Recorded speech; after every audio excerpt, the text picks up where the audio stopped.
नमस्कार शेतकरी मित्रांनो, मी सुनील आडे, क्रियाजन कंपनी प्रतिनिधी. आपण आलेलो आहे सोमनाथ बोरगाव येथे. तर आज आपण त्यांना DNP हे खत शेड्यूलमध्ये वापरायला दिलं होतं त्यांच्या ऊसाच्या प्लॉटला. त्यांचे अनुभव आणि त्यांची मुलाखत घेणार आहोत. कृपया तुमचं नाव, ज्ञानेश्वर विक्रम कुर्डे, गाव, सोमनाथ बोरगाव, तालुका. अंबाजोगाई, जिल्हा बीड. ओके. हे खत तुम्ही कुठून आणलं होतं? दत्तकृपा, अंबेजोगाई. बरं, हे कोणती व्हरायटी आहे ऊसाची? 10,000 10,000 एक. किती दिवसाचं लागण, कधीचे लागण आहे?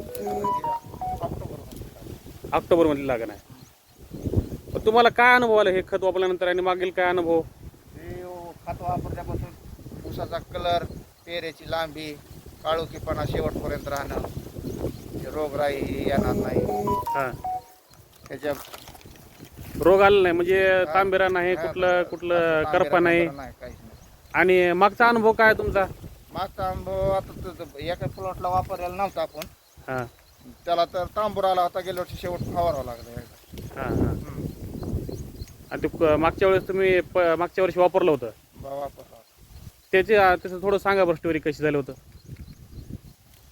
मागचं सांगायचं म्हणलं तर आपण एका गेलेलं रान होतं, असं म्हणजे जास्त ह्याच्यामध्ये चोपन प्रकारचं रान होतं. हां त्याला टाकून बघितलेला होता, जवळपास 3 पोते टाकलेला होता एकरी. हां हां ती वापरून बघितल्यावर आपल्याला ती गेलेल्या रानामध्ये अर्धा पाऊण एकरचा तुकडा असेल, हां. त्याच्यामध्ये आपल्याला 47 टन ऊस निघाला.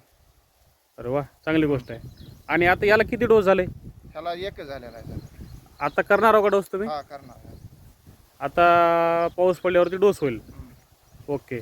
बाकी इतर शेतकऱ्यांना काय सांगाल तुम्ही, हे खत वापरलं पाहिजे का? खत चांगलेला आहे. चांगलं आहे खत. हो, खत चांगलं. ओके. अजून काही तुमचं मत आहे का याच्याबद्दल? नाही, खताचा रिझल्ट चांगलेला आहे. पेरेची लांबी, पोसण्याची क्षमता हां, चांगली आहे त्याची. पानाची रुंदी आणि कळा. हा, कळा शेवटपर्यंत सोडत नाही. हो. ओके, धन्यवाद.